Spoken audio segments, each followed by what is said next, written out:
Okay जी, अब तक हमने स्टार्ट किया था HTML से और फायरबेस तक अल्हम्दुलिल्लाह कंप्लीट कर चुके हैं। HTML के बाद CSS के बाद बूटस्ट्रैप के बाद जावास्क्रिप्ट, उसके बाद रिएक्ट के बाद फायरबेस के बाद अब आपके पास react native.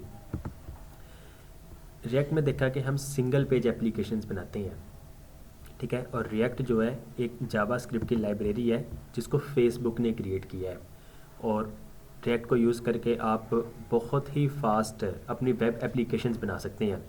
Single page application, आप एक पेज से दूसरे पेज पर नेविगेट हो और वो फ़ौरन ही पेज नेविगेट हो जाता है। पेज लोड होने में टाइम नहीं लेता है, आपकी पूरी की पूरी एप्लीकेशन एक बार ही डाउनलोड हो जाती है। जैसे कि आपके पास ये हमारी कोडा पीके वेबसाइट,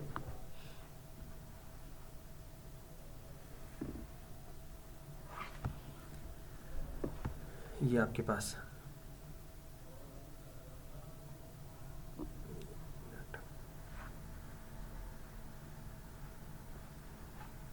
अच्छा, अब ये जो वेबसाइट है ना, ये रिएक्ट पे बनी हुई है।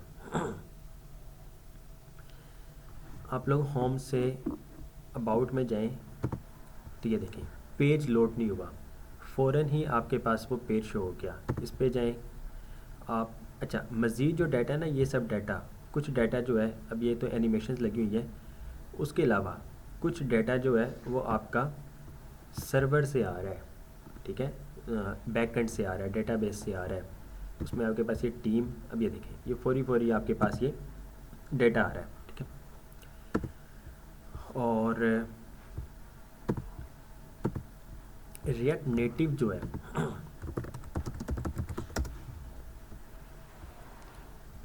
रिएक्ट नेटिव की मदद से आप लोग मोबाइल एप्लीकेशंस क्रिएट कर सकते हैं, एंड्रॉयड की, iOS आईफोन ऑपरेटिंग सिस्टम की और विंडोज़ के लिए, ठीक है। आप लोग मोबाइल एप्लीकेशंस क्रिएट कर सकते हैं और इसको आप लोग गूगल प्ले स्टोर पे, ऐप स्टोर पे, विंडोज़ के स्टोर में आप लोग इसको अपलोड कर सकते हैं और पूरी दुनिया में इसको यूज़ किया जा सकता है।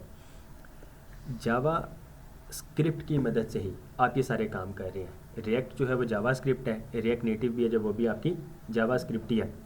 जिसको रिएक्ट आती है उसके लिए रिएक्ट नेटिव सीखना कोई मुश्किल काम नहीं है। कह लें कि 80% 85% चीज़ें वही है आपकी, ठीक है। बैकएंड तो आपका कंप्लीट वही है, बैकएंड तो चेंज होना ही नहीं है, ठीक है। और रिएक्ट की बहुत सारी, रिएक्ट के हुक्स सारे आपके वही यूज़ होंगे, कॉन्टेक्स्ट आपका वही यूज़ होगा, और आपका क्या कहते हैं स्ट्रक्चर जो है वही यूज़ हो रहा होगा। सिर्फ और सिर्फ इसमें कि इसमें HTML एलिमेंट्स नहीं आप यूज़ कर सकते हैं, इसमें लाइब्रेरी या कंपोनेंट्स, UI फ्रेमवर्क वगैरह जो है वो भी आप लोग रिएक्ट नेटिव का ही यूज़ करेंगे, आप रिएक्ट के नहीं यूज़ कर सकते हैं। क्योंकि रिएक्ट की जो लाइब्रेरी है, रिएक्ट के कंपोनेंट जो वो HTML एलिमेंट्स की मदद से बने हुए होते हैं।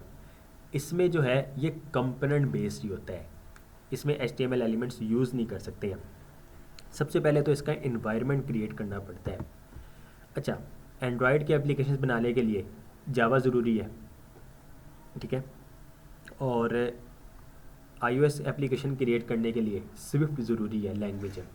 और विंडोज़ के लिए जो विंडोज़ की या C++, C# वगैरह आपको यूज़ करनी पड़ती है। अब एक ही काम आप लोग फिर जावास्क्रिप्ट की मदद से कर सकते हैं, तो इस वजह से रिएक्ट नेटिव जो है वो बहुत फेमस है। जो web and mobile application developer बनना चाहते हैं वो रिएक्ट सीख के रिएक्ट नेटिव फ़ौरन कर लेते हैं, उनके लिए मुश्किल नहीं होता है।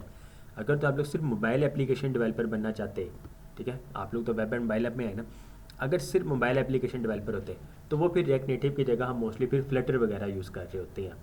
लेकिन फिर भी रिएक्ट नेटिव जो है वो ज़्यादा डिमांड में है, ठीक है, क्योंकि अक्सर कंपनीज जो है वो वेब एंड मोबाइल दोनों ही करवाते हैं।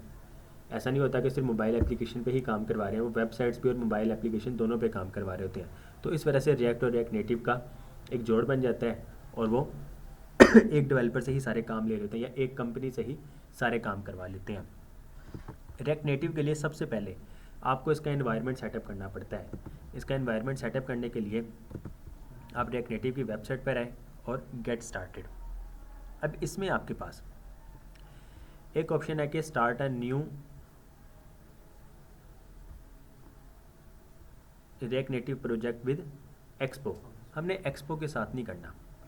सेटअप योर इन्वायरमेंट हमने जो करना है अब डेवलपमेंट ऑपरेटिंग सिस्टम, आप जो डेवलपमेंट कर रहे हैं वो किस ऑपरेटिंग सिस्टम में कर रहे हैं? विंडोज़ में। इस टाइम हमारे पास विंडोज़ 11 है। अब विंडोज़ में आप सिर्फ और सिर्फ एंड्रॉयड की एप्लीकेशन बना सकते हैं, आप iOS की नहीं बना सकते हैं। एंड्रॉयड के लिए आपको सॉफ्टवेयर चाहिए होता है एंड्रॉयड स्टूडियो, और iOS के लिए चाहिए होता है x code. X code software जो है वो सिर्फ और सिर्फ मैक ऑपरेटिंग सिस्टम में ही इंस्टॉल होता है, ठीक है। अगर आपके पास ऑपरेटिंग सिस्टम लिनक्स होता तो लिनक्स में भी आप सिर्फ और सिर्फ एंड्रॉयड बना सकते थे, आप iOS नहीं बना सकते हैं। iOS के लिए मैक रिक्वायर्ड है, ठीक है, मैक ऑपरेटिंग सिस्टम रिक्वायर्ड है। तो अगर तो आपके पास डेवलपमेंट ऑपरेटिंग सिस्टम मैक है, आप मैक की कोई बुक यूज़ कर रहे हैं, मैक बुक कर रहे हैं या मैक आई मैक कर रहे हैं, और फिर उसमें आप लोग iOS की भी और एंड्रॉयड की भी दोनों एप्लीकेशन बना सकते थे। लेकिन अगर आप विंडोज़ यूज़ करें तो विंडोज़ में आप सिर्फ और सिर्फ एंड्रॉयड की बना सकते हैं, आप iOS नहीं बना सकते हैं। ठीक हो गया? कोड दोनों का सेम होता है सर? कोड सेम होता है, कोड एक ही हम कर रहे होते हैं, ठीक है, लेकिन उसको कंपाइल करने के लिए हमें एक्स कोड की ज़रूरत होती है। तो एक्स कोड क्योंकि इसमें इंस्टॉल हो नहीं सकता है, तो इस वजह से इसमें iOS की बिल्ड नहीं बनती है। तो क्या जो एंड्रॉइड की बना सकता है वो iOS की भी बना सकता है? जी जी, जिसको एंड्रॉयड आ गया वो iOS भी बना सकता है। कह लें कि 95% कोड कह लें सेम है, इवन के 99% कोड सेम है। कहीं पे जाके सिर्फ और सिर्फ क्या कहते हैं आप लोग कंडीशंस लगा रहे होते हैं कि अगर प्लेटफॉर्म ऑपरेटिंग सिस्टम एंड्रॉयड होगा तो ये करेंगे, iOS होगा तो ये करेंगे, ठीक है। बाकी स्ट्रक्चर वगैरह लाइब्रेरीज़ वगैरह सारी सेम है, सिर्फ लाइब्रेरीज़ को इंस्टॉल करने का तरीका चेंज हो जाता है। आप अगर एंड्रॉयड के लिए कर रहे हैं तो एंड्रॉयड के लिए आपको स्पेसिफिक चीज़ करनी पड़ेगी, iOS कर रहे हैं तो iOS के लिए स्पेसिफिक चीज़ करनी पड़ती है। ठीक हो गया? ओके जी, अब ये देखें, इसको आप लोगों ने जब इन्वायरमेंट सेटअप करना है आपने वर्ड बाय वर्ड पढ़ना है, एक भी आपने लाइन स्किप नहीं करनी है। अगर एक लाइन स्किप कर दी और एक आपने स्टेप छोड़ दिया तो आपकी एप्लीकेशन क्रिएट नहीं होगी। इसका इन्वायरमेंट सेटअप करने के लिए आपको कोई 10-12 GB डाटा चाहिए होता है, मीन्स कि इतने सॉफ्टवेयर वगैरह इतनी लाइब्रेरीज़ वगैरह डाउनलोड करनी पड़ती हैं, तो फिर जाके आपकी रिएक्ट नेटिव की एप्लीकेशन क्रिएट होती है। इसका ट्यूटोरियल ऑलरेडी एक बना हुआ है, मैंने स्पेशल बनाया ही इसलिए था और मैंने आप लोग से शेयर भी किया हुआ है, तो एक तो आप लोग उसको लाजमी देखिएगा। उसके अलावा मैं आपको थोड़ा बहुत बता भी देता हूँ। Installing dependencies, you will need node सबसे पहले ज़रूरी है आपके पास है।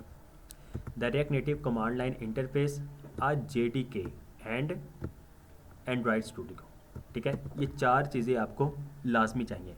नोड और JDK, वो कह रहा है कि we recommend installing node via chocolatey, a popular package manager for Windows. किसी ने लिनक्स यूज़ किया कभी? Ubuntu operating system, Ubuntu operating system जो वो लिनक्स बेस्ड है। लिनक्स में जो आप लोग मोस्टली एप्लीकेशन वगैरह इंस्टॉल करते हैं, इसमें तो है ना, हम उसकी वेबसाइट पे जाते हैं, आपके पास एक्जी फाइल मिल जाती है या MSI फाइल मिल जाती है, उसमें मोस्टली जो है वो कमांड की मदद से हम सॉफ्टवेयर को इंस्टॉल करते हैं। जिस तरह हम अपनी रिएक्ट की एप्लीकेशन में लाइब्रेरीज इंस्टॉल करते हैं, npm-i आगे लाइब्रेरी का नेम लिखते हैं, उसी तरीके से लिनक्स में एक्चुअल में सॉफ्टवेयर इंस्टॉल होते हैं। दूसरे तरीके भी हैं, ये वाले तरीके भी होते हैं, लेकिन रिकमेंड जो उसमें किया जाता है वो यही किया जाता है कि उसको टर्मिनल में जाके आप लोग कमांड की मदद से इंस्टॉल करें। चॉकलेटी जो है वो भी एक पैकेज मैनेजर है फॉर विंडोज़ है। अगर आप लोग के सिस्टम में ये चॉकलेटी इंस्टॉल है तो आप लोग कमांड की मदद से कोई भी सॉफ्टवेयर इंस्टॉल कर सकते हैं जो कि चॉकलेटी में अवेलेबल हो। तो चॉकलेटी को इंस्टॉल करने के लिए ये देखिए, installing Chocolatey, choose your installation method, how to install Chocolatey individual के लिए आपने क्या करना है, सिर्फ और सिर्फ इस कमांड को कॉपी करना है और अपने पावर शेल में, ठीक है, आपने paste the copied text in your shell and press enter, ठीक है, और wait a few seconds for the command to complete. और हमने इसको रन जो करना है वो करना है एडमिनिस्ट्रेटिव शेल में, ठीक है। आपने इसको पावर शेल, चाहिए इसका इशू बना हुआ है, ओके, इसमें आप लोग आए पावर शेल में और इसको आप लोगों ने रन करना है एज एडमिनिस्ट्रेटर।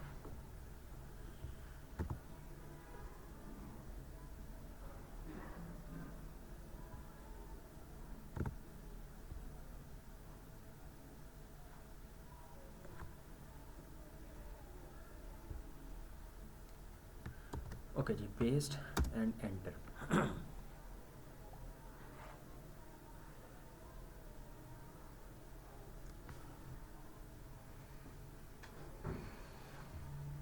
ओके जी, गेटिंग चॉकलेटी डाउनलोडिंग, ये डाउनलोड हो रहा है। डाउनलोड होने के बाद एक्सट्रैक्ट हो रहा है, ये देखें expand archive.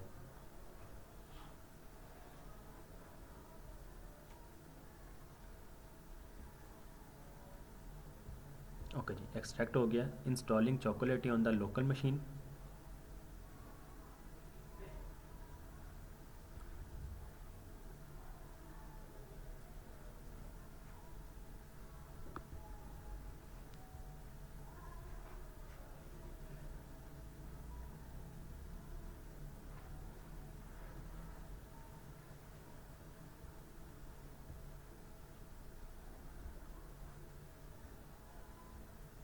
Okay, chocolatey CLI choco.exe is now ready.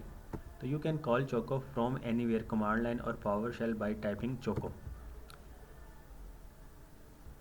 Okay, you may need to shut down and restart PowerShell and or consoles. ठीक है, ओके जी।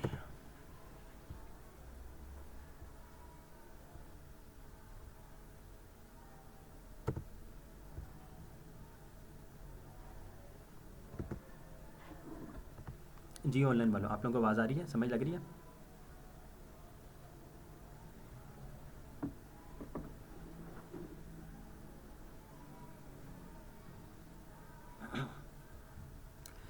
अच्छा जी, चोकोलेटी इंस्टॉल हो चुका है। अब उसके बाद हमने क्या करना है, CMD को रन करना है एज एडमिनिस्ट्रेटर, और हमने इस कमांड को रन करना है। इसमें देखिए दो चीज़ें इंस्टॉल हो रही हैं, Node.js और माइक्रोसॉफ्ट का OpenJDK 17। हमने क्या करना है, हमने इसमें Node.js अगर तो ऑलरेडी इंस्टॉल है तो फिर आप इसको इंस्टॉल ना करें। आप लोग नोड को चेक करने के लिए कि आया कि नोड इंस्टॉल है। CMD हमने रन किया, Node-v, Node-v करें, आपको पता लग जाएगा कि नोड इंस्टॉल है या नहीं, और अगर नोड इंस्टॉल होगा तो उसका यहाँ पे वर्जन आ जाएगा।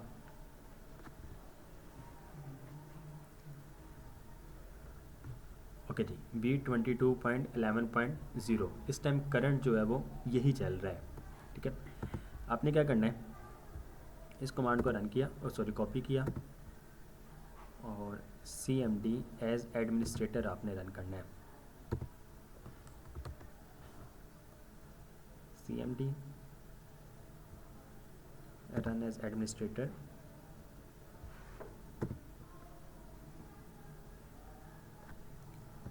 यहाँ पे पेस्ट किया, और आप लोग Node.js को रिमूव कर दें, Node.js की ज़रूरत नहीं है। अब ये देखेंगे इंस्टॉल किससे हो रहा है, चोको से। ठीक है, choco install dash by Microsoft OpenJDK 17। जिस तरह हम npm i करते हैं उसी तरह अब ये चोको की मदद से ये सॉफ्टवेयर इंस्टॉल होगा और हमारे विंडोज़ में होगा। ओके जी, एंटर प्रेस किया। चोकोलेटी का V2.4.0 है, installing the following packages, Microsoft OpenJDK।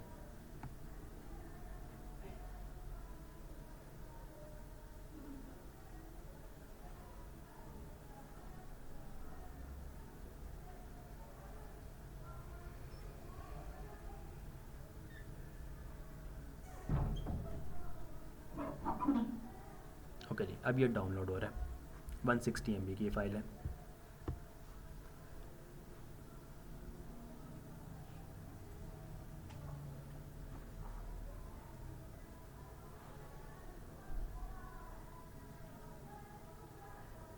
जी,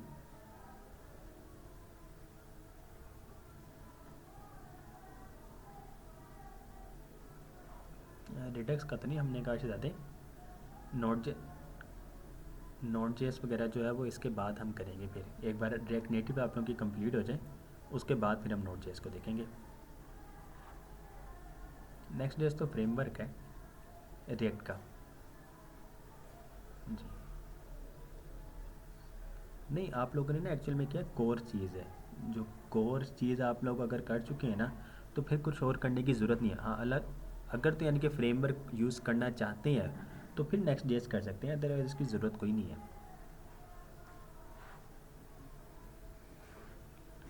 तो वो फिर कर लें, उसका तो कोई इशू नहीं है।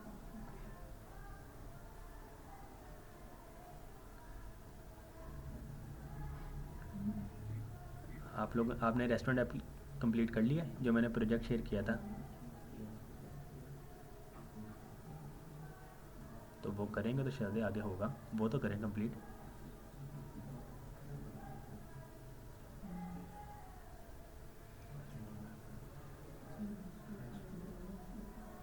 आप कोई भी सैंपल देखें इंटरनेट से।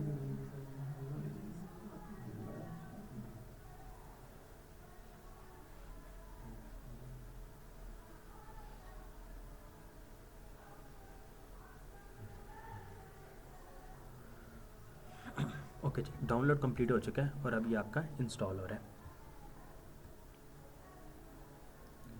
ओके जी, Microsoft open JDK has been installed. ठीक है, अब ये इंस्टॉल हो चुका है। इसके बाद okay, if you have already installed node on your system make sure it is node 18 और न्यू। तो हमारे पास नोड 18 से अबव ही था और ठीक है 22.11 था।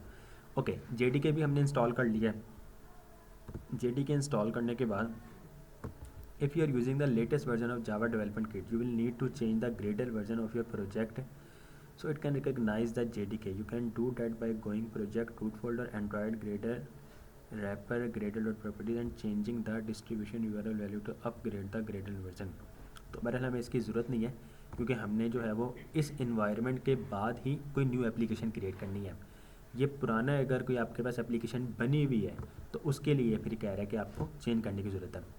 उसके बाद एंड्रॉयड डेवलपमेंट इन्वायरमेंट, सबसे पहले setting up your development environment can be somewhat tedious if you are new to Android development. If you are already familiar with Android development, there are a few things you may need to configure.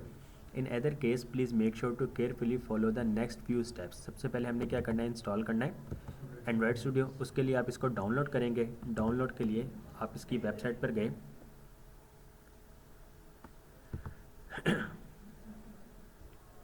यहाँ पर आपने download Android studio, इस time इसका current जो है वो lady bug version है, Android 15 आ चुका है। ठीक है, हमारे मोबाइल फ़ोन्स में शायद अभी तक एंड्रॉयड 15 नहीं है। ओके, उसके बाद आप लोगों ने इस पर क्लिक करना और क्लिक करने के बाद आप लोग इसको डाउनलोड कर लेंगे, क्योंकि 1.1 GB की फ़ाइल है जो कि मैं इसको ऑलरेडी डाउनलोड कर चुका हूँ। ठीक है, ये मैंने गालबन कल ही किया था। ये देखें एंड्रॉयड स्टूडियो, और एंड्रॉयड स्टूडियो को हम देखते हैं।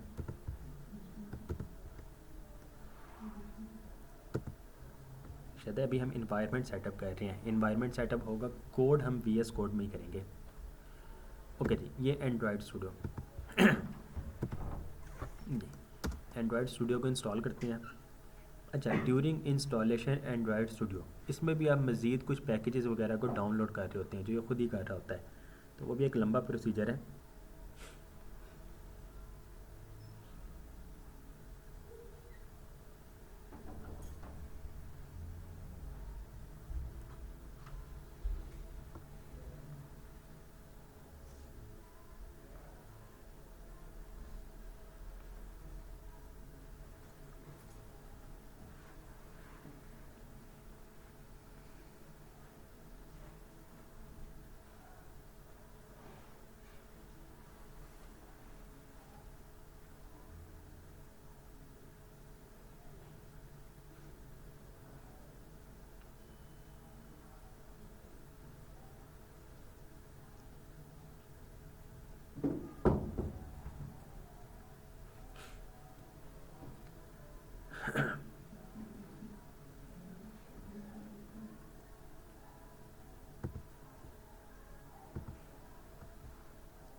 ओके जी, setup is loading.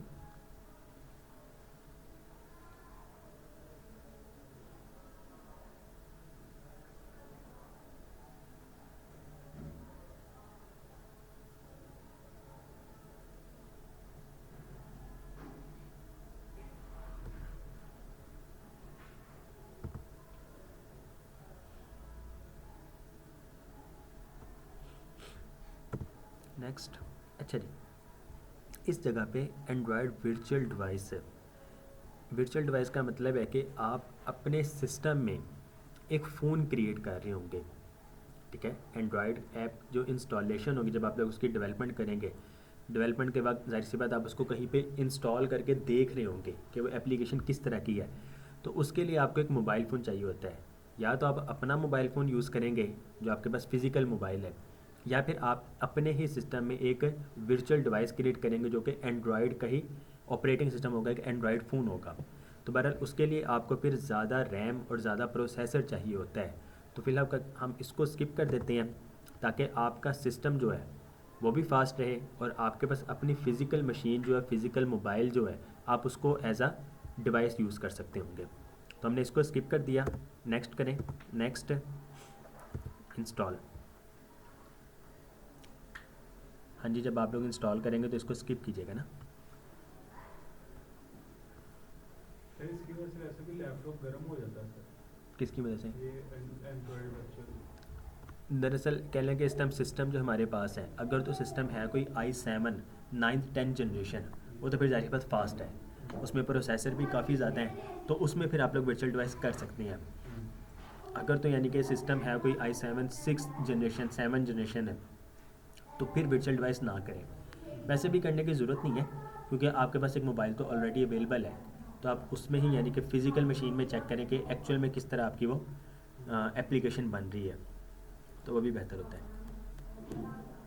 Mobile application पे काम करते हुए एक ये फ़ायदा होता है कि हमारे फ़ोन फुल चार्ज रहते हैं। उसको उससे लगा के, केबल के साथ लगा के रखते हैं, बैटरी ना ख़राब हो जाए, बाकी खैर है। एक वक्त आएगा आप लोगों को वेब साइट बनाने में भी मज़ा नहीं आएगा, आप लोगों ने सिर्फ मोबाइल एप्लीकेशन पे काम किया करना है। इसमें बहुत मज़ा है मोबाइल एप्लीकेशन पे, ठीक है। पैसे भी ज़्यादा हैं, और पैसे ज़्यादा तो मज़ा खुद ही आने लग जाता है। जहाँ पे अगर कहीं पे आपको $1000 वेबसाइट का मिल रहा है, वही आपको $2200 मोबाइल एप्लीकेशन का दे रहे होंगे। इसकी रीज़न एक ये है कि मोबाइल एप्लीकेशन डेवलपर ज़्यादा यानी कि मेहनत वाला काम है, और इसमें एरर भी ज़्यादा आते हैं, और इसकी डेवलपमेंट स्पीड जो है ना वो स्लो है थोड़ी, ठीक है। वेब की डेवलपमेंट स्पीड बहुत ज़्यादा है, इसकी डेवलपमेंट स्पीड थोड़ी स्लो है। और लेकिन यह है कि इसमें लेआउट वगैरह ना इतना कोई सेट नहीं करना पड़ता है। उसमें तो है ना, आपने कोई 6 डिवाइसेस के लिए आपने वो स्क्रीन का लेआउट सेट करना है, वेबसाइट का लेआउट सेट करना है, कुछ 6 स्क्रीन रेजोल्यूशन के एतबार से। इसमें वो चीज़ें नहीं होती हैं, इसमें या तो मोबाइल है या फिर टैबलेट है, ठीक है। ये 2 चीज़ें हैं। हाँ, अगर ये है कि आप कोई ऐसी, जिस तरह यूट्यूब है, आप उस तरह की एप्लीकेशन बना रहे हैं, उसके लिए फिर आपको मोबाइल के लिए भी, टैबलेट के लिए भी, बड़ी स्क्रीन टीवी वगैरह के लिए भी वो फिर मैनेज करना पड़ता है। ओके जी, नेक्स्ट। उसके बाद हमने एंड्रॉयड स्टूडियो को इसको रन करना है। सर नॉर्मली एक ऐप देर में बन जाती है सर, वो डिपेंड करता है ऐप पे। नॉर्मल सी ऐप हो सर, नॉर्मल सी कौन सी, कोई एग्जांपल दे। बस हेलो वर्ल्ड लिखा वो तो आपने बना ली होगी। वरना इसका इन्वायरमेंट जब आप सेटअप करेंगे ना, अभी मैं आपको दिखाता हूँ। इन्वायरमेंट जब सेटअप होगा, जिस तरह हम npx क्रिएट रिएक्ट ऐप करते हैं, उसी तरह ये भी है, तो आपकी एप्लीकेशन बन जाएगी, उसमें आप हेलो वर्ल्ड लिख देंगे। हाँ, अब आप बताएं। सर वैसे ही अगर किसी को कोई ज़रूरत है अपने हिसाब किताब के लिए, कोई जैसे खाते के लिए कोई ऐप चाहिए कोई, वो खाते वाली तो बहुत लंबी चौड़ी ऐप है। हाँ, वो बज़ाहिर दिखने में छोटी लगती है, पर एप्लीकेशन बहुत बड़ी है वो डिजी खाता। सर उसको कितने मतलब कि देर लग जाती है बनने में? कम से कम कोई, अगर फुल फ्लैज एक प्रॉपर टीम काम कर रही हो, या प्रॉपर एक डेवलपर ही, ज़रा 1 मैन आर्मी डेवलपर है, ठीक है, तो कम से कम कोई 4 से 6 महीने तो है। और डेली के कितने डेज देना वही वर्किंग आवर्स जो होते हैं, वीकली 40 आवर्स, 40-50 आवर्स आप कह लें।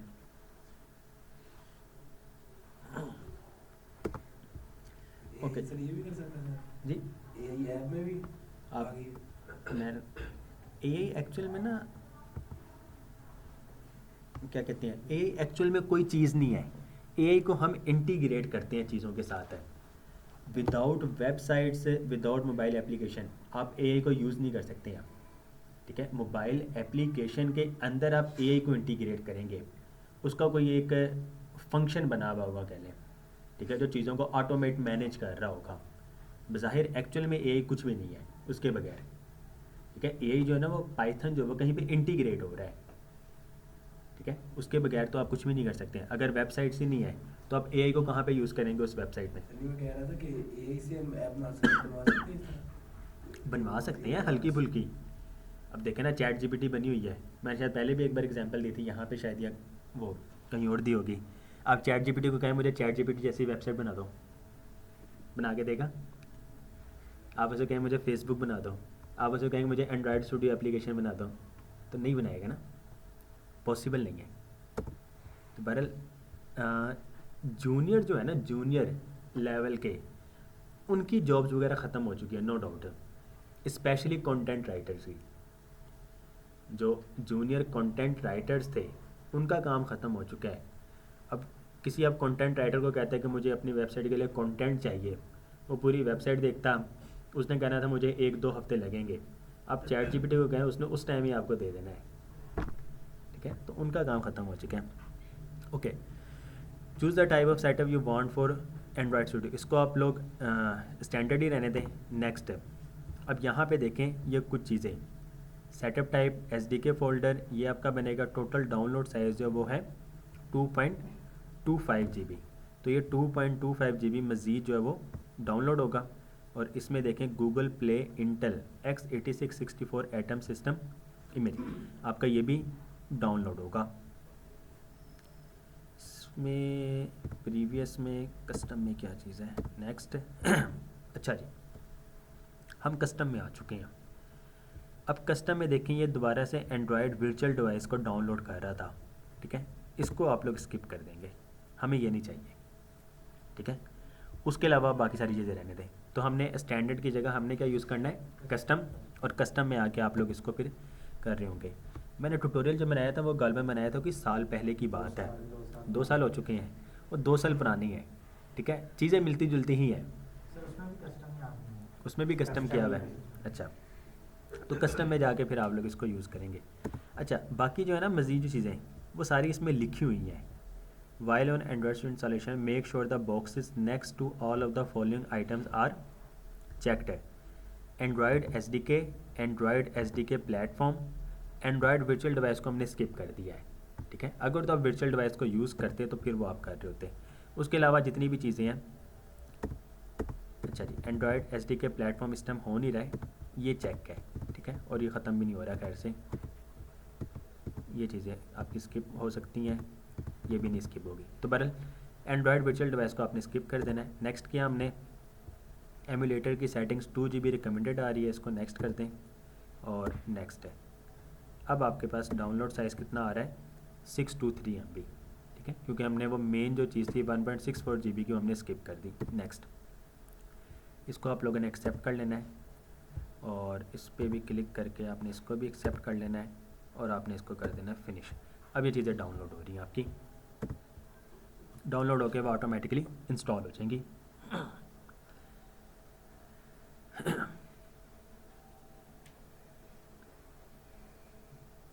वो पढ़े में है शहजादे, वो पढ़े में है, मैं उस पर ही आता हूँ अभी।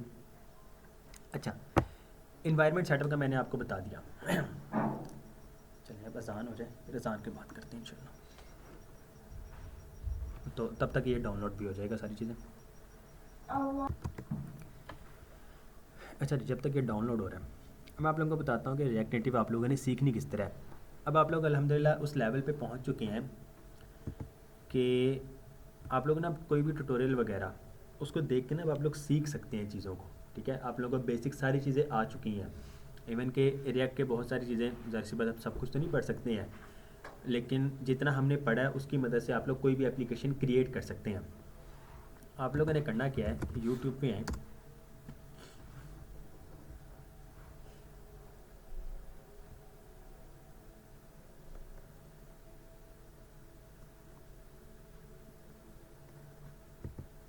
ओके जी,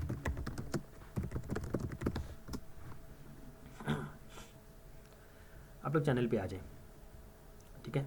इस चैनल में आके प्लेलिस्ट में आ जाएं।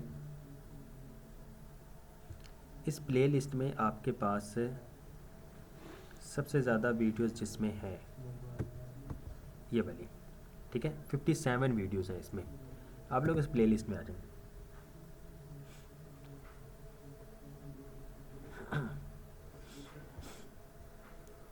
इस प्लेलिस्ट में एंड पे आके जहाँ पर आपके पास ये रिएक्ट नेटिव का स्टार्ट हो रहा है, ठीक हो गया, यहाँ से लेक्चर नंबर 52 से इवन के आप लोग इससे भी पहले, सबसे पहले आप लोग इन 2 वीडियो को देखें जिसकी मदद से रिएक्ट की मदद से टू डू ऐप बन रही है, ठीक है। और ये कंप्लीट फायरबेस आपके इसमें कंप्लीट हो जाएगा, ठीक है। जो फायरबेस जो है ना वो आपकी कंप्लीट हो जाएगी इसमें। 50 से लेकर पहले 50 और 51 को देखें आप लोग, रिएक्ट आपकी कंप्लीट हो चुकी, उसके बाद फिर आप लोग रिएक्ट नेटिव में मूव कर जाएं। रिएक्ट नेटिव इन्वायरमेंट सेटअप हुआ, उसके बाद रिएक्ट नेटिव की क्लास 1 कोर कंपोनेंट्स हैं, उसके बाद क्लास 2 रिएक्ट में हम यूज़ करते हैं रिएक्ट राउटर डॉम, ठीक है, एक पेज से दूसरे पेज पे नेविगेट होने के लिए, सिंगल पेज एप्लीकेशन बनाने के लिए।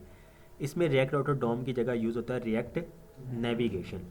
रिएक्ट नेविगेशन एक लाइब्रेरी है जो कि ऑफिशियली सपोर्टेड है, यूज़ होती है एक स्क्रीन से दूसरी स्क्रीन में नेविगेट होने के लिए। रिएक्ट की एप्लीकेशन में हम वर्ड यूज़ करते हैं पेज, कि आपने एक पेज से दूसरे पेज पे नेविगेट होना है, हमने ये पेज क्रिएट कर लिया है। इसमें पेज वर्ड नहीं यूज़ होता है, इसमें स्क्रीन वर्ड यूज़ होता है। जिस तरह हम उसमें पेजेस का फोल्डर क्रिएट करते थे, पेजेस की जगह हम इसमें यूज़ करेंगे स्क्रीन से। बाकी सारा फोल्डर स्ट्रक्चर आपका वही रहेगा, ठीक है, सब कुछ वही रहेगा। उसके बाद ये देखें आपके पास auth flow, tab navigators, icons वगैरह आ गए इसमें। उसके बाद ड्रॉर नेविगेटर होता है आपका जो लेफ़्ट साइड से आपके पास शो हो रहा होता है, ठीक है। अक्सर एप्लीकेशन में आपने देखा होगा वो लेफ़्ट साइड बार जो होता है वो इसमें ड्रॉर नेविगेटर कहलाता है, डैशबोर्ड में जो होता है वो चीज़। और उसके बाद ये आपकी रिएक्ट नेटिव फायरबेस। इसमें फायरबेस जो है ना वो फायरबेस नहीं यूज़ होगी, इसमें आपकी यूज़ होगी रिएक्ट नेटिव फायरबेस। ये लाइब्रेरी है। अब इसमें प्री रेक्विजिट्स क्या हैं, रिएक्ट नेटिव आपको आनी चाहिए, इन्वायरमेंट आपका कंप्लीट हो, सेटअप हो, और साथ में एक फायरबेस का प्रोजेक्ट क्रिएट हो। आपका नहीं क्रिएट है तो आप लोग उसको क्रिएट कर लेंगे। फायरबेस का प्रोजेक्ट पता है ना किस तरह क्रिएट होता है, ठीक है। फायरबेस में जाके जब हम एक न्यू प्रोजेक्ट क्रिएट करते हैं उसकी ये बात कर रहे हैं। उसके बाद स्टेप बाय स्टेप है कि आपने फिर इस लाइब्रेरी को इंस्टॉल करना है, add react native Firebase /app.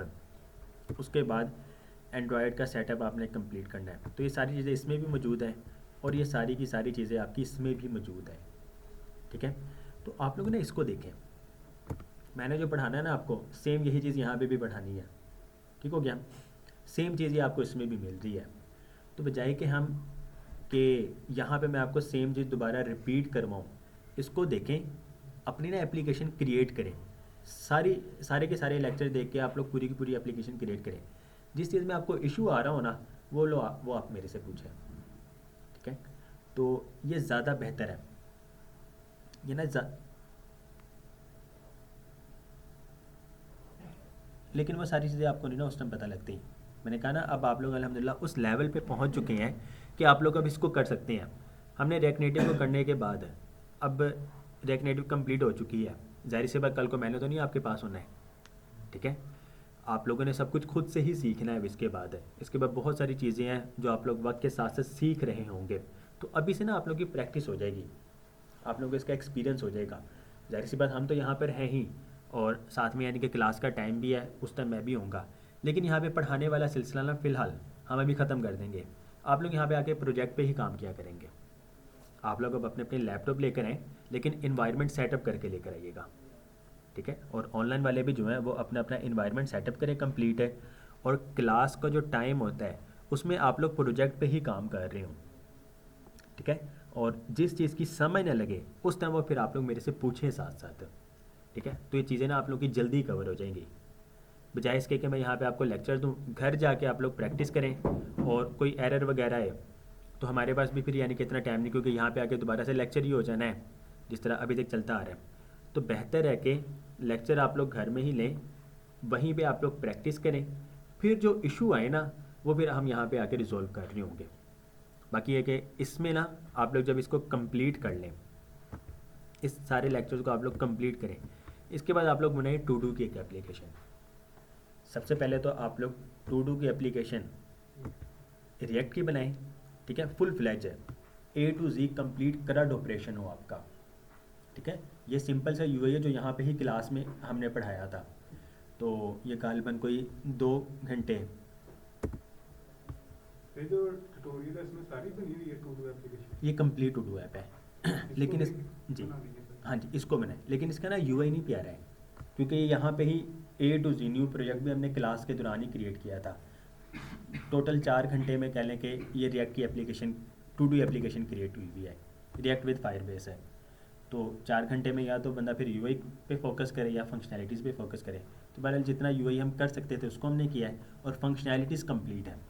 इसको देखते हुए ना आप लोग फंक्शनैलिटीज़ एक बार कंप्लीट करें। यूआई पहले बनाए आप लोग बेहतरीन सा करके, और फिर साथ में आप लोग फंक्शनैलिटीज़ पे फोकस करें। एक बार आपकी रिएक्ट की टू डू एप्लीकेशन क्रिएट हो जाए, उसके बाद फिर आप लोग कोई भी एप्लीकेशन क्रिएट कर सकते हैं, ठीक है। टू डू के बाद फिर हम बैंकिंग की एप्लीकेशन एक क्रिएट करेंगे। बैंकिंग एप्लीकेशन के बाद हम रेस्टोरेंट की जो आप लोगों को दी हुई है, ठीक है, उसको, हालांकि टू डू ऐप का मैंने आपको बहुत पहले कहा हुआ था, जो अब तक आप लोगों ने नहीं बनाया। अगर वो बना लेते तो शायद अब हम डायरेक्ट रेस्टोरेंट ऐप पे ही काम कर रहे होते, लेकिन अभी तक टू डू ऐप भी किसी की नहीं आई है। तो टू डू ऐप क्रिएट करें। टू डू के बाद मैं आप लोगों को बैंकिंग ऐप की एक वो टास्क दूंगा, जिस तरह मैंने रेस्टोरेंट ऐप का दिया था। वो रेस्टोरेंट ऐप पे आप लोग काम कीजिएगा। उसके बाद फिर आप लोग बैंकिंग के बाद फिर रेस्टोरेंट ऐप पे काम कीजिएगा, ठीक है। रेस्टोरेंट के बाद फिर हम मज़ीद कोई और प्रोजेक्ट देंगे जो आप लोगों का फाइनल प्रोजेक्ट होगा, ठीक है। और वो आप लोगों का लास्ट प्रोजेक्ट होगा। वो लास्ट प्रोजेक्ट जिसने कंप्लीट कर लिया उसको फिर सर्टिफिकेट इशू किया जाएगा, ठीक है।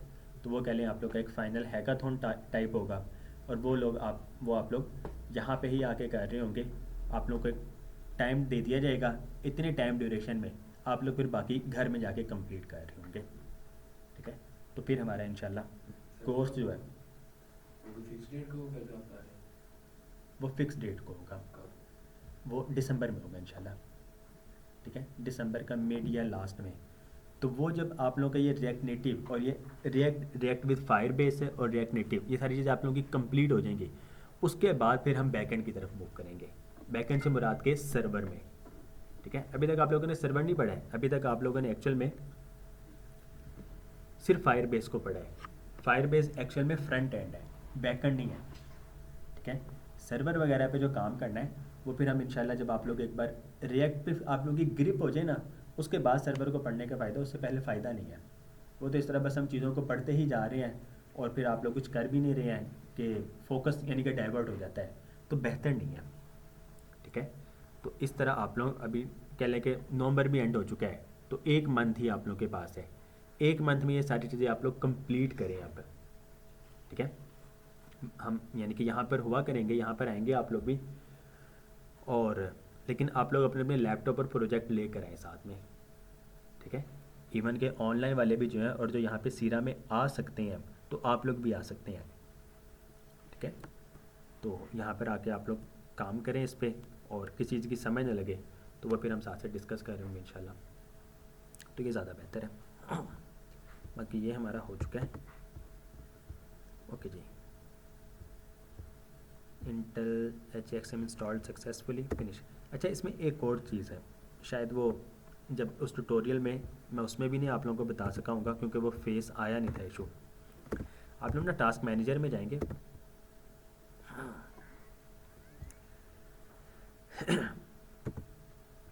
टास्क मैनेजर में आपने देखना है कि वर्चुअलाइजेशन जो है, अच्छा जब आप लोग टास्क मैनेजर में आएंगे आप लोग होंगे इस टैब में, प्रोसेस वाले टैब में।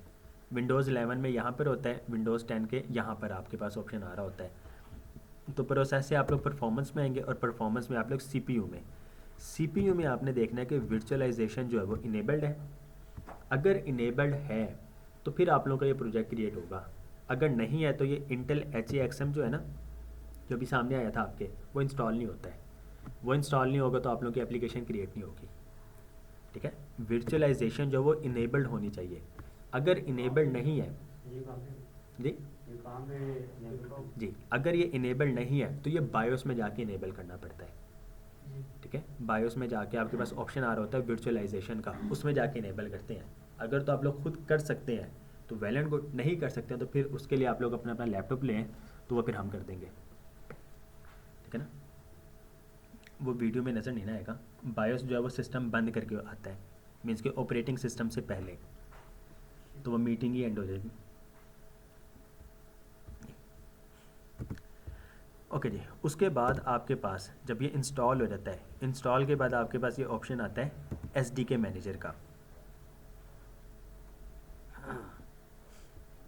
एसडीके मैनेजर में आके आपके पास ये शो पैकेज डिटेल्स, इस शो पैकेज डिटेल्स में अब आपके पास यहाँ पे मज़ीद ऑप्शंस आ रहे होंगे।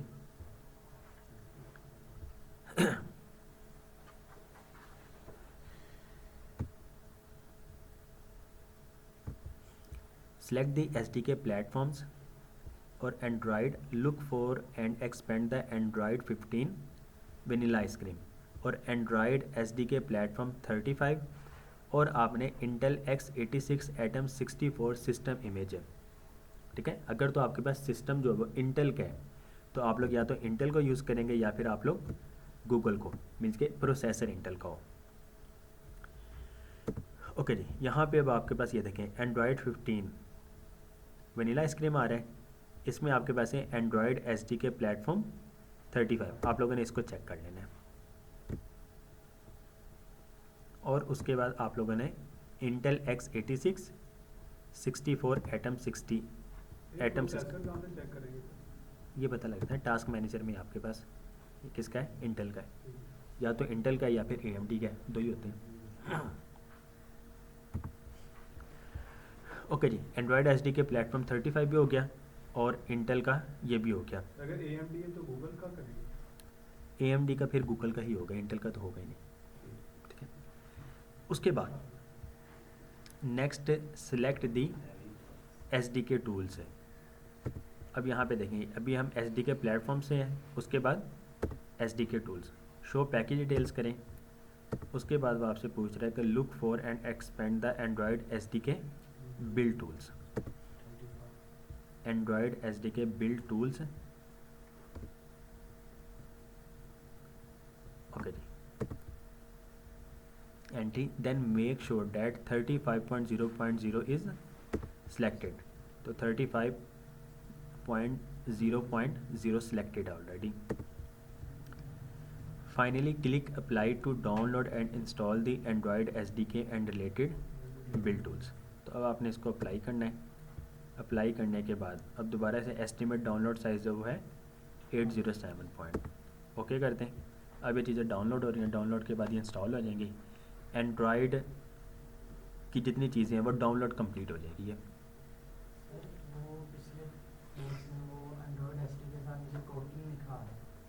जी, कोटलिन जो है ना वो आपको मैं दिखाता हूँ, कोटलिन की मदद से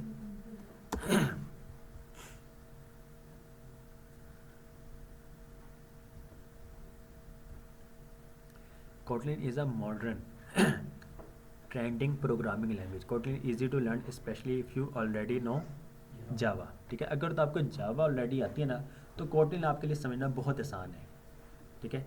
ये एक स्टैटिकली टाइप प्रोग्रामिंग लैंग्वेज है जो कि mobile application specially Android application बनाने के लिए यूज़ की जाती है। एंड्रॉयड एप्लीकेशन के लिए ही कोटलिन मशहूर है। ये एक हाई लेवल प्रोग्रामिंग लैंग्वेज है। सर मेरे लैपटॉप में ना एंड्रॉयड स्टूडियो पहले से इंस्टॉल है, जी। ये सब चीज़ें करने की मुझे तो नहीं जरूरत है। अगर तो इंस्टॉल है तो आपने देखना है कि आया कि ये चीज़ें भी इंस्टॉल है कि नहीं है, ठीक है। ये सब ज़रूरी होना है। अगर तो ये सब इंस्टॉल नहीं है तो फिर आप एंड्रॉयड स्टूडियो में जाके जब ओपन करेंगे ना तो वहाँ पर आपके पास नीचे ऑप्शन आ रहा होगा, आप एसडीके मैनेजर में जाएंगे तो ये सारी चीज़ें आ जाएंगी आपके पास।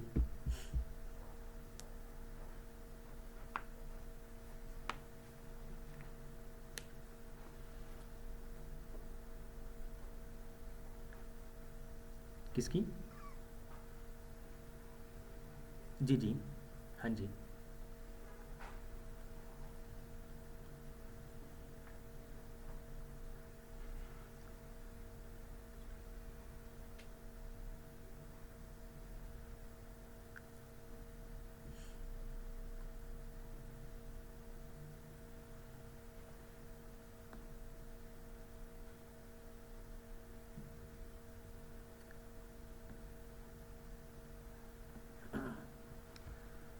ओके जी, जब तक ये डाउनलोड होते हैं नमाज का टाइम हो गया, नमाज हम पढ़ लेते हैं, उसके बाद फिर आके इसको कंप्लीट कर लेंगे इंशाल्लाह।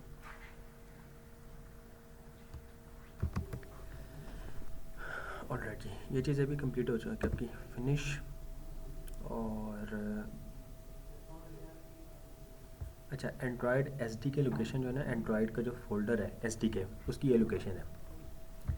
सी ड्राइव में यूज़र्स का फोल्डर बनता है जो कि आपके होम पेज पे शो हो रहा होता है, यूज़र वाला फोल्डर। ये फोल्डर का नेम, यूज़र फोल्डर का नेम, उसके अंदर ऐप डाटा, लोकल, एंड्रॉयड और उसके अंदर एसडी के।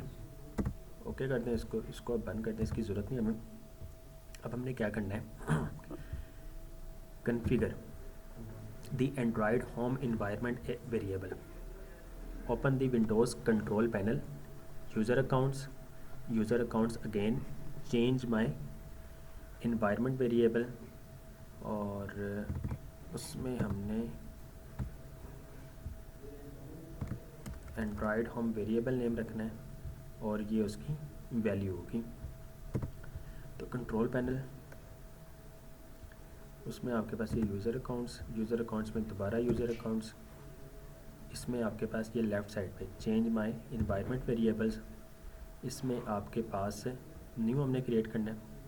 इन्वायरमेंट वेरिएबल्स का फंक्शन क्या होता है? इन्वायरमेंट वेरिएबल का मतलब कि आपकी जो चीज़ें जो होंगी ना, जो आप पूरी एप्लीकेशन में बाय डिफ़ॉल्ट उसको यूज़ कर सकते होंगे, तो आप इस पाथ के ज़रिए कर सकते होंगे। ठीक है, मीन्स के रन फोल्डर में जाके कोई भी एसडीके की चीज़ें होंगी ना, वो इस पाथ में जाके इंस्टॉल हो रही होंगी। ठीक है, इसको हमने कॉपी कर लिया और ये आपका पेस्ट हो गया। लोकल ऐप डाटा एंड्रॉयड के अंदर एसडीके फोल्डर। ओके,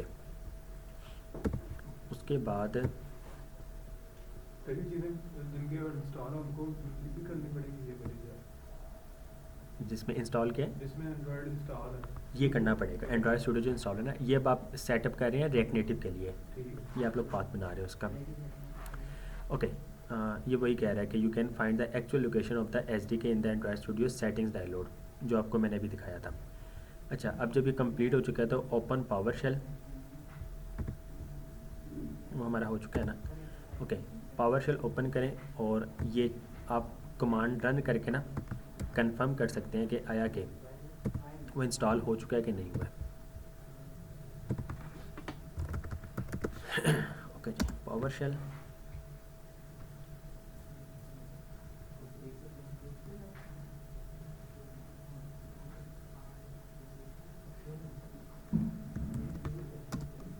इसमें आपके पास एंड्रॉयड होम आना चाहिए।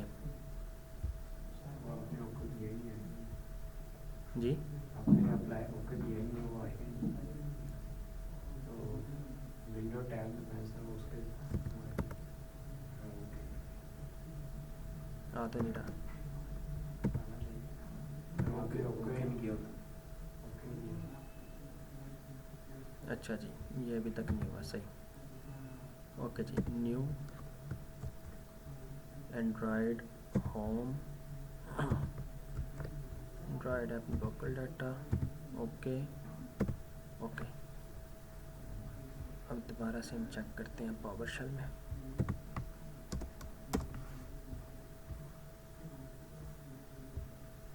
जी, एंड्रॉयड होम नहीं है अभी तक।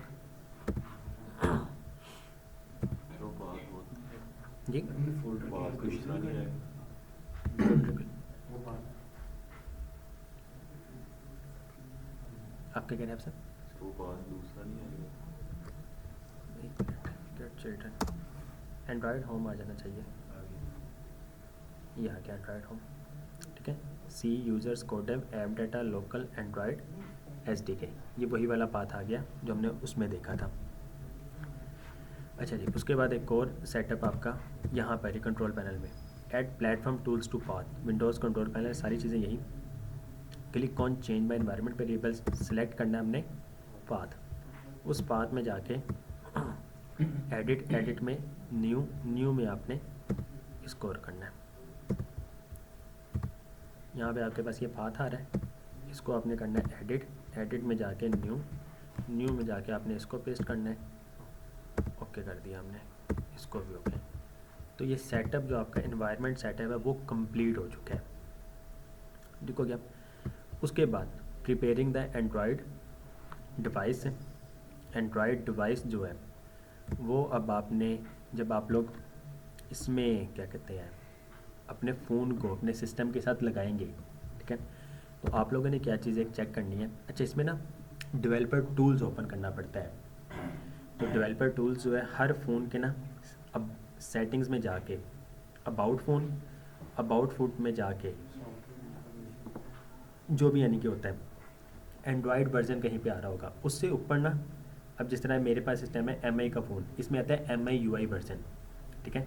MIUI वर्जन पे आप लोग 3 4 7 बार टोटल टैप करेंगे कंटिन्यूसली तो डेवलपर मोड ओपन हो जाता है।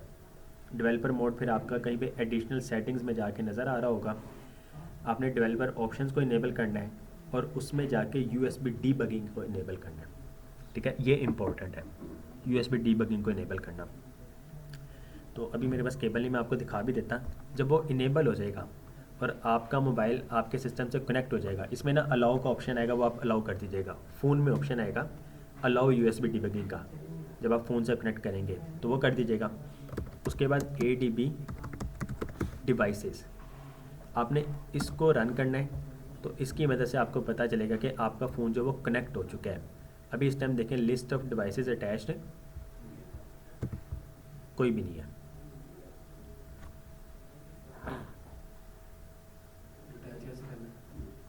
केबल के थ्रू, ठीक है, केबल के थ्रू कनेक्ट करेंगे। उसके बाद ADB डिवाइसेस चेक कीजिएगा, तो यहाँ पे लिस्ट ऑफ डिवाइसेस अटैच आपका फ़ोन आ रहा होगा। अदरवाइज़ जब आप इसको करेंगे शायद हो सकता है आपके फ़ोन में कोई इन्हें अलाउ करने का ऑप्शन है, तो उसको अलाउ कर दीजिएगा। जब ये कनेक्ट हो जाएगा आपने क्या करना है, C की बजाय ना D में कहीं पे जाए। एक तो ये चीज़, आपका यूज़र नेम फोल्डर जो है, फॉर एग्जाम्पल जैसे आपका नाम मतीन मज़हर है, अगर तो आपने मतीन मज़हर रखा हुआ है, दरमियान में स्पेस आ रही है, तो वो वैलिड नहीं है। यूज़र नेम में स्पेस नहीं आनी चाहिए। पहले ऐसा ही होता था, उसके बाद कभी मैंने ट्राई किया ही नहीं। अब इस तरह इसमें देखें, इस टाइम सिर्फ एक कोड है, ठीक है, तो आपका या उमैर हो, मतीन हो, सिंगल वर्ड होना चाहिए, ठीक है, स्पेस नहीं आनी चाहिए दरमियान में।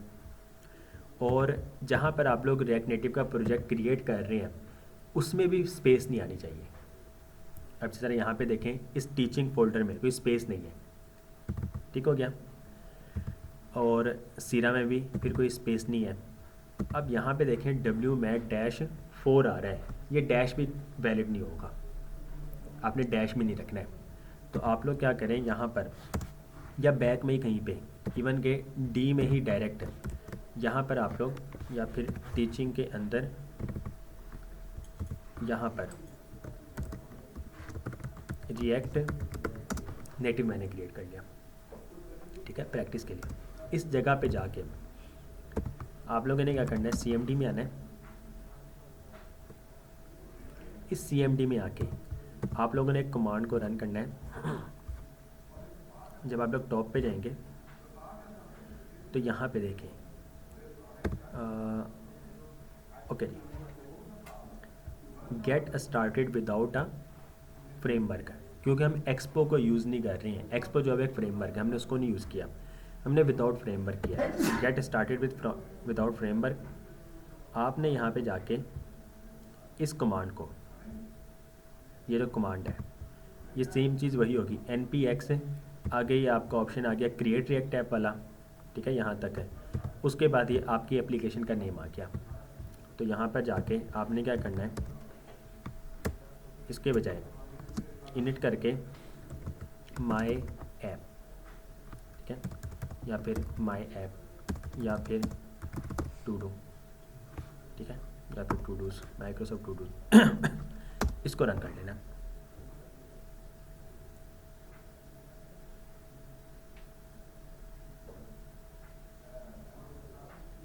ओके जी, okay to proceed bye.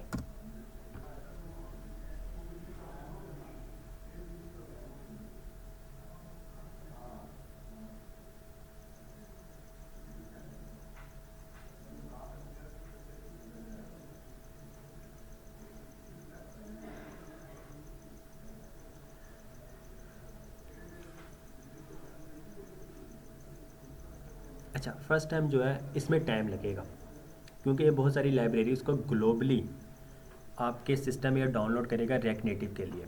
Next भी जब भी यानी कि आपने एप्लीकेशन को क्रिएट करना है तो उस टाइम इतना टाइम नहीं लिया करेगा, क्योंकि वो ऑलरेडी कुछ चीज़ें आपके सिस्टम में डाउनलोड हुई पड़ी होंगी।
अच्छा जी, डिपेंडेंसीज आपकी इंस्टॉल होने के बाद जब जब प्रोजेक्ट कंप्लीट हो जाएगा आपका, मीन्स के डाउनलोड, ये टू डूज़ आ गया।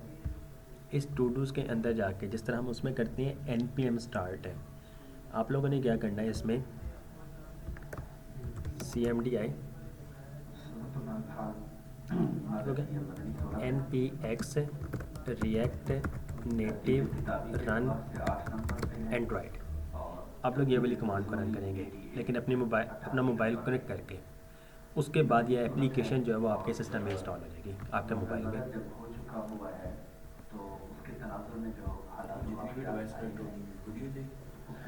एक ही डिवाइस कनेक्ट होगी एंड्रॉयड वो तो मोबाइल तो एक ही है ना। मोबाइल को डिटेक्ट करेगा ना कि किस आपने मोबाइल को इंस्टॉल करना है। डीबगिंग तो उसमें इनेबल्ड है, ठीक है ना। एडीबी डिवाइस तो वो वाली कनेक्ट है, तो वो उस पर ही इंस्टॉल करेगा। हाँ, अगर दो मोबाइल एक साथ है तो वो दोनों में इंस्टॉल कर देगा ऑटोमेटिकली। ये देखें जी, ये हो चुका है। उसके बाद आप उस फोल्डर में जाएंगे और आप इस कमांड को रन करेंगे। ठीक हो गया? ठीक है जी, आज के लिए इतनी। बाकी इंशाल्लाह अब आप लोग अपना अपना प्रोजेक्ट रन करें। ठीक हो गया? अगर तो जिनका रन हो चुका है वो ट्यूटोरियल्स को सारों को देखें और अपनी टू डू एप्लीकेशन वो कंप्लीट करें। ये कमांड जिस तरह हम उसमें npm स्टार्ट करते हैं, इसमें आप ये वाली कमांड रन करेंगे। जाहिर सी बात मोबाइल में इंस्टॉल होगी ना। ठीक है जी, कोई सवाल किसी का? ठीक है, जज़ाकल्लाह खैर।